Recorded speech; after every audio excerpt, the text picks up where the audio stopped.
우리가 어떤 중병에 걸리면 어떻습니까? 여러 곳에서 아픈 증세가 나타나죠. 안 아픈 곳이 없죠. 우리가 아픈 구석구석을 의사가요 다 검사해서 다 일일이 다 치료합니까? 그것은 아니라는 것입니다. 의사는요 그 고통의 진정한 원인이 무엇인지를 찾으려고 하죠. 그래서 그 원인을 찾아서 약을 쓰면 놀랍게도 그 구석구석 아픈 모든 증세들이 한꺼번에 치료가 되면서 병은 낫게 되는 것입니다. 오늘 성경 말씀에 보니까 이스라엘 백성들이 이처럼 중병에 걸려있는 것 같아요. 한마디로 중환자입니다. 중환자. 안 아픈 곳이 없는 것입니다. 이스라엘 백성들은 이 미디안이라는 민족에게 완전히 무력으로 굴복되면서 많은 어려움을 당하고 있었습니다. 그래서 그들은 여러 가지 방법을 다 동원했습니다. 그러나 아무 소용이 없었다는 것입니다. 결국 그들의 병은 더욱더욱 깊어지기만 했습니다. 6장.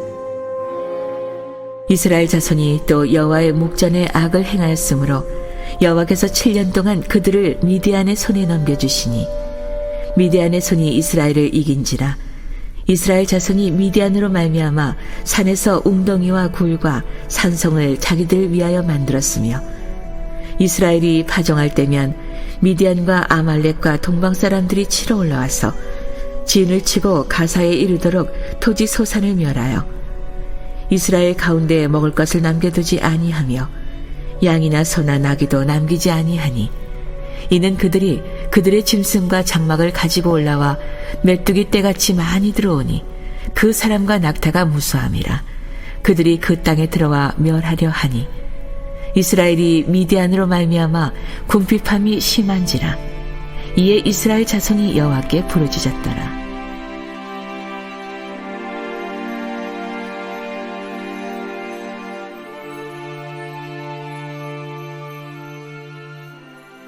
오늘 본문을 통해서 하나님의 일하심의 과정을 우리가 함께 생각해 보면 좋겠습니다. 함께 이 한 시간을 통해서 하나님의 풍성한 은혜를 나누게 되시길 바랍니다. 첫째로 하나님이 일하신 과정은 우리로 하나님은 부르짖게 하신다는 것입니다. 당시 이스라엘 백성들은 미디안 족속으로 인해서 말할 수 없는 어려움에 빠져 있었습니다. 이스라엘 자손이 또 여호와의 목전에 악을 행하였으므로 여호와께서 7년 동안 그들을 미디안의 손에 넘겨주시니 성경은요 이스라엘 백성들의 모든 고통의 원인이 무엇인지를 분명하게 알려주십니다. 뭡니까? 바로 여호와의 목전에서 악을 행했기 때문이라는 거예요. 하나님은 그들에게 너희의 군사력이 약하다고 말하지 않았습니다. 너희의 정책이 잘못됐다고 말하지 않았습니다. 오직 여호와의 목전에서 악을 행했기 때문이라고 말씀하고 있는 것입니다. 그것이 모든 병의 원인이 되었다는 거예요. 그래서 하나님은 그들을 미디안의 손에 붙이시고 중병에 걸리게 하셨다는 것입니다. 우리가 부부 사이에도 한쪽이 외도를 하게 되면 우리가 어떻게 말합니까? 어떻게 내 눈앞에서 이런 짓을 할 수가 있어? 이렇게 얘기하잖아요. 즉 부부는 두 사람이 살아있는 동안은 서로에게 항상 충실하고 책임을 다할 의무가 있는 것입니다. 마찬가지로 이스라엘 백성들은 전적으로 하나님의 백성이라는 거예요. 그러므로 의무가 주어집니다. 하나님만 사랑하고 하나님만 의지해야 될 의무가 그들에게 있다는 것입니다. 그런데 불구하고 그들은 마치 하나님이 안 계신 것처럼 하나님의 목전에서 악을 행하게 되었다는 거죠. 물론 하나님의 도우심으로 가나안 땅의 정복 전쟁은 승리로 이끌었지만 그들의 모든 환경은 여전히 척박했습니다. 그런데 그들을 보니까 주변 나라들이 하나님은 안 믿는데 너무 잘 살고 있었습니다. 문화 수준도 아주 높았습니다. 그래서 그들은 가나안 족속에게 더 접근을 했고 그러면 그럴수록 그들은 하나님의 말씀에서도 멀어지게 되었던 것이죠. 그러면서 조금씩 우상을 용납하면서 그들 마음에 있던 부흥의 불이 다 꺼져버리기 시작했습니다. 우리도 마찬가지입니다. 하나님은 우리가 예수 믿자 말자 우리 심령 가운데 불을 주십니다. 그 불이 꺼지면 안 되는 거죠. 기도의 불, 말씀의 불, 예배의 불을 활활 타게 만드는 것은 바로 우리의 몫이라는 것입니다. 그래서 오늘 보면 2절에 보니까 미디안의 손이 이스라엘을 이긴지라. 이스라엘 자손이 미디안으로 말미암아 산에서 웅덩이와 굴과 산성을 자기들 위하여 만들었으며 미디안 족속이 자꾸 와서 이스라엘 백성들의 돈이나 재물을 뜯어가니까 아예 집에 살지 못하는 거예요. 전부 산으로 도망쳤습니다. 그래서 거기다가 굴을 파고 웅덩이를 파서 그 안에서 생활을 했다는 것입니다. 참 비참한 생활이 아닐 수가 없습니다. 피난살이죠. 그리고 그들이 농사라도 지을 수 있으면 참으로 먹고 살 수 있죠. 농사만 지으면 되는 것 아니에요? 그러나 미디안 족속들은 그들이 농사까지 지을 수 없게 원천 봉쇄를 해버렸다는 거예요. 그런데 이스라엘 백성들이 더 낙담한 것은 이 상황에서 도저히 길이 보이지 않았다는 거예요. 모든 방법을 총동원했지만 길이 없었습니다. 결국 그때 그들이 마지막으로 한 것이 있습니다. 뭡니까? 바로 하나님께 부르짖는 것이었습니다. 이스라엘이 미디안으로 말미암아 궁핍함이 심한지라 이에 이스라엘 자손이 여호와께 부르짖었더라. 그것이 그들의 마지막 최후의 방법이요 하나님의 섭리와 계획이었다는 것입니다. 여기서 미약함이 심한지라 개혁교정에는 궁핍함이라고 기록되어 있습니다. 이스라엘 백성들이 이제 궁핍함으로 자력으로는 안 되었습니다. 마지막으로 하나님 그들로 바로 부르짖게 하신 것입니다. 이제는 하나님 앞에서 체면 자존심 다 내어버리고 하나님께 도와달라고 외치면서 간구하기 시작했다는 것입니다. 여기서 우리는 벼랑 끝에서야 함께 모여서 부르짖는 기도가 얼마나 중요한지를 우리는 알아야 되는 것입니다. 이것이 바로 빈곤의 악순환을 끊어버리고 비참한 현실에서 벗어나는 유일한 길이 됨을 여러분 믿으시기 바랍니다. 하나님은 마지막 순간에서 우리로 부르짖게 하십니다. 모든 것 다 내려놓고 빈 마음으로 통회하고 자복하게 하시는 것입니다. 자, 두 번째로 하는 일하신 과정은 말씀을 주신다는 것입니다. 이제 우리가 부르짖게 되면 하나님은 우리에게 말씀을 주십니다. 이스라엘 백성들이 하나님께 부르짖었을 때 하나님께서는 그들에게 응답하셨습니다. 곧 그들에게 하나님의 말씀을 주신 것입니다. 오늘 7절 8절 말씀 보니까 이스라엘 자손이 미디안으로 말미암아 여호와께 부르짖었으므로 여호와께서 이스라엘 자손에게 한 선지자를 보내시니 그가 그들에게 이르되 우리 이게 좀 이해가 안 됩니다. 지금 이스라엘 백성에 필요한 것은 양식이나 무기입니다.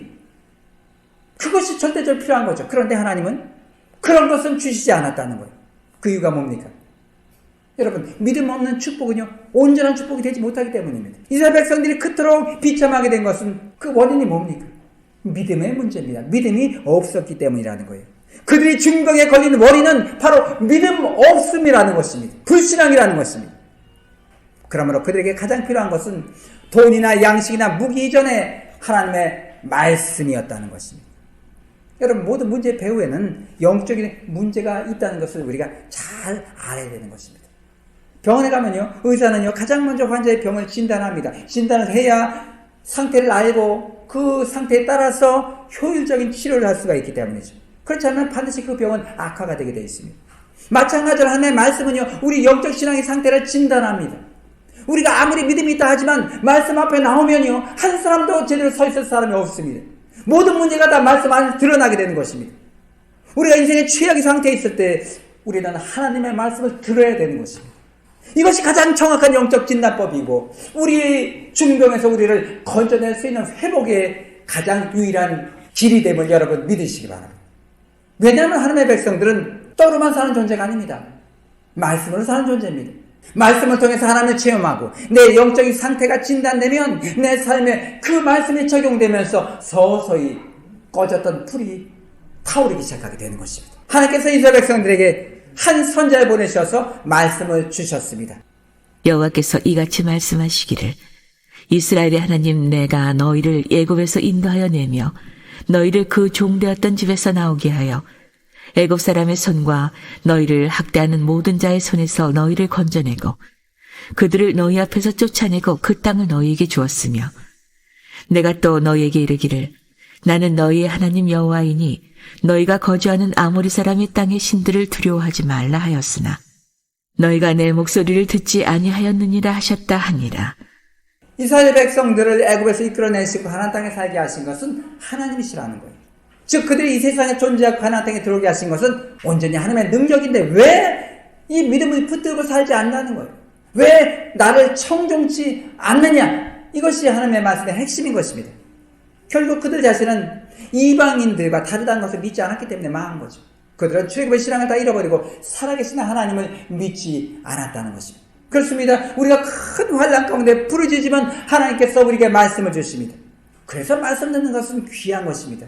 우리가 큐티를 통해서 하나님의 말씀을 묵상하면 여러분 어느 말씀은 정말 꿀처럼 그 말씀이 달지 않아요? 그래서 그 말씀이 바로 나에게 삶에 적용될 때가 있지 않습니까? 그러면 설교를 들을 때 그 말씀이, 설교의 말씀이 내 마음에 때로는 부딪혀 오지 않습니까? 그래서 설교와 묵상은 참으로 귀한 거죠. 많은 사람들이 기도는 합니다. 그러나 하나님의 구체적인 응답을 받지 못하는 것은 하나님의 말씀을 듣고 그 말씀을 붙들고 기도하지 않기 때문입니다. 우리 믿음 이후에 하나님의 말씀이 얹어질 때 역사는 일어나게 되는 것입니다. 그때 비로소 하나님의 말씀이 살아서 역사하게 됨을 믿으시기 바랍니다. 내 믿음만 가지고 안 돼요. 그 말씀이 내 믿음 위에 얹어져서 역사해야 되는 것입니다. 그래야 내 믿음이 살아있는 믿음이 되는 것입니다.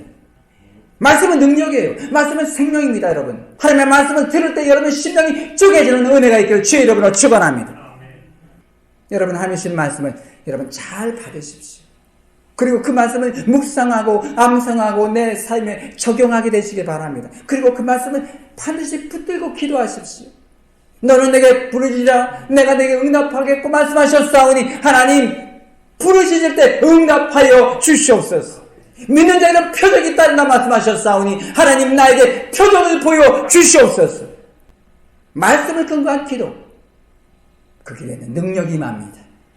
그럴 때 하나님은 우리를 이제 다음 단계로 나아가게 하시는 것입니다.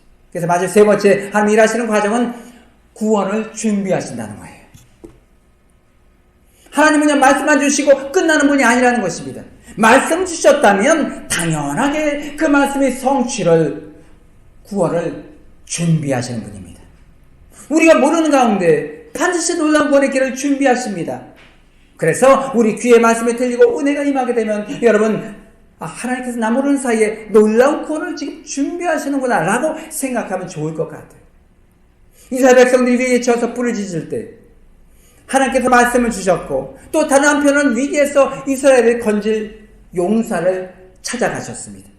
자, 11절 말씀 보니까 여호와의 사자가 아비에셀 사람 요아스에게 속한 오브라에 이르러 상수리나무 아래에 앉으니라. 마침 요아스의 아들 기드온이 미디안 사람에게 알리지 아니하려 하여 밀을 포도주 틀에서 타작하였더니 하나님의 사자가 한 용사를 찾아갔습니다. 구원을 준비하고 계셨습니다. 그런데 그 사자가 찾아간 사람 보니까 전혀 이스라엘을 구원할 용사 같지가 않아요. 지금 기드온이 뭘 하고 있습니까? 미디안 족속에 들키지 않으려고요. 혼자 먹을 곡식을 몰래 포도주 틀에서 타작을 하고 있었다는 거예요. 우리가 생각할 때요, 이런 위기에서 이스라엘 백성들 건져낸 사사 정도 된다면 뭐 좀 대단한 사람이 되어야 되지 않겠습니까? 뭐 숲속에서 의병을 뭐 양성해내든지 아니면 자기의 곡식을요 많은 사람에게 이렇게 나눠주는 그런 자비의 사람이 돼야 될 것 같아요. 그런데 하나님이 찾아오신 사람, 이스라엘 백성을 구원할 용사로 부름받은 사람은 너무나도 인간적이고 보잘것없는 사람이었다는 것입니다. 그런 지금 미디안을 두려워했습니다. 또 다른 사람과 나눔의 마음이 없는, 사랑의 마음이 전혀 없는 그런 이기적인 사람이었다는 것입니다. 우리가 인간적으로 볼 때 기도는 전혀 용사가 될 자격이 없는 것 같아요. 그러나 여러분, 하나님의 생각은 우리의 생각과 다르다는 것입니다. 그래서 하나님의 사자는요, 기도원에게 지금 이렇게 말하고 있는 것입니다. 10절 말씀에 뭐라고 합니까? 큰 용사요. 도저히 어울리지 않는 말씀입니다. 작은 용사도 아니고 큰 용사래요. 큰 용사요. 그런데요, 그 다음 말씀을 보면 그 이유를 우리가 알게 됩니다. 그게 뭡니까? 여호와의 사자가 기드온에게 나타나 이르되 큰 용사여 여호와께서 너와 함께 계시도다 하매. 지금 이스라엘 백성에 있어서 가장 중요한 것은 구원입니다. 지금 그 수렁에서 건집받는 것이 가장 중요하죠. 그 구원을 준비하시는 하나님께서 그와 함께 계시겠다는 겁니다. 하나님 함께 하시면 아무리 겁쟁이고 소심한 사람도 큰 용사가 될 수 있음을 믿으시기 바랍니다. 그것을 지금 하나님은 우리에게, 저와 여러분에게 알려주고 있는 거예요. 여호와의 사자는요, 기드온에게 아직 하나님께서 이스라엘 백성들 포기하지 않았다고 지금 말씀하고 계신 것입니다. 중요한 건 바로 그겁니다. 하나님은 은혜를 회복시키길 원하고 축복 주기를 원하신다는 거예요. 그런데 이스라엘 백성들, 그 믿음 없는 사람들이 아직 준비가 되어 있지 않다는 것입니다. 주님은 우리를 사랑하십니다. 그래서 그 사랑을 표현하시고 우리를 고난 가운데서 건져내시기를 원하시는 주님의 마음입니다. 그러나 우리는 그와 같은 사랑의 마음을 깨달을 믿음이 아직 없다는 거예요. 그래서 어떻게 합니까, 하나님께서? 그래서 부르짖게 하시려고 고난의 수렁에 잠기게 하시고 말씀을 주셔서 말씀을 붙들고 하나님 보시기에 합당한 기도를 하게 하셔서 이제 하나님은 그들을, 이스라엘 백성들을 구원의 길로 인도해 주시는 것입니다. 그것이 바로 하나님이 일하시는 과정이라는 거예요. 그런데 그래도 그렇지. 하나님께서 그 많은 사람 중에서 하필 왜 별 볼 일 없는 기도원을 도대체 찾아가신 이유가 뭘까? 의문이 안 생길 수가 없죠. 그런데 오늘 13절 말씀을 보면 우리가 그 의문이 풀리게 됩니다. 자, 13절 말씀을 우리가 봅니다. 기드온이 그에게 대답하되 오 나의 주여 여호와께서 우리와 함께 계시면 어찌하여 이 모든 일이 우리에게 일어났나이까? 또 우리 조상들이 일찍이 우리에게 이르기를 여호와께서 우리를 애굽에서 올라오게 하신 것이 아니냐 한 그 모든 이적이 어디 있나이까? 이제 여호와께서 우리를 버리사 미디안의 손에 우리를 넘겨주셨나이다 하니 기도는 겁장인데 지금 하나님이 함께 하신다는 말에는 지금 강하게 반발을 하고 있습니다. 그러뇨 하나님이 우리와 함께 하신다는 것은 사실이 아니라는 거예요. 왜냐하면 하나님이 함께 하신다면 우리가 이렇게 무너질 수가 없다는 것입니다. 과연 기도원이 믿는 하나님, 그 하나님은 어떤 하나님이에요? 성경을 성경 그대로 믿는 사람이기 때문에 모세 때 홍해가 갈라졌으면 지금도 갈라져야 됩니다. 여호수아 때 여리고가 무너졌으면 지금도 그대로 무너져야 된다는 것, 그것이 바로 기도원의 논리입니다. 이런 점은요, 기도원의 이야기가 틀린 것이 하나도 없어요. 그런데 잘 보면 기도원이 지금 놓치고 있는 것이 하나 있다는 것입니다. 여러분, 그게 뭘까요? 잘 들어보십시오. 하나님이 함께 하시면 하나님은 지금도 최고의 기적을 행하실 수가 있습니다. 믿습니까? 근데 중요한 것은 하나님의 그 최고의 기적은 우리의 믿음을 통해서 이루어진다는 거예요. 무엇이 이 하나님의 능력을 지금 가로막고 있습니까? 그것은 바로 그들의 불신앙이라는 거예요. 믿음의 연약함 때문이라는 것입니다. 그것이 바로 중병의 원인이었다는 것입니다. 그것이 바로 해법이에요. 이스라엘 백성들의 중병의 원인은 바로 그들의 연약한 믿음 때문이라는 것입니다. 우리도 마찬가지입니다. 왜 지금 교회가 열매가 없어요? 왜 우리의 기도의 능력이 나타나지 않습니까? 우리의 연약한 믿음과 의심 때문이라는 거예요. 그리고 그런 말미암아 그 믿음이 행함으로 이어지지 못한다는 데 문제가 있다는 것입니다. 첫째로 하나님이 일하신 과정은 우리로 하나님은 부르짖게 하신다는 것입니다. 말씀을 주신다는 것입니다. 구원을 준비하신다는 거예요. 먼저 부르짖으십시오. 그리고 말씀을 여러분 받고 마음에 심으시기 바랍니다. 그리고 주님 앞에 뜨겁게 나갈 때 주님께서 우리를 구원하셔서 모든 수렁에서 우리를 건져내어 주실 것을 여러분 믿으시기 바랍니다. 기도하겠습니다. 좋으신 아버지 하나님, 오늘도 하나님이 함께하여 주셔서 이 말씀을 통해서 아버지 우리의 신앙을 다시 한번 점검하게 하시면 감사합니다. 귀한 양식 되게 주님 인도하여 주시옵소서. 예수 이름으로 기도드리옵나이다. 아멘.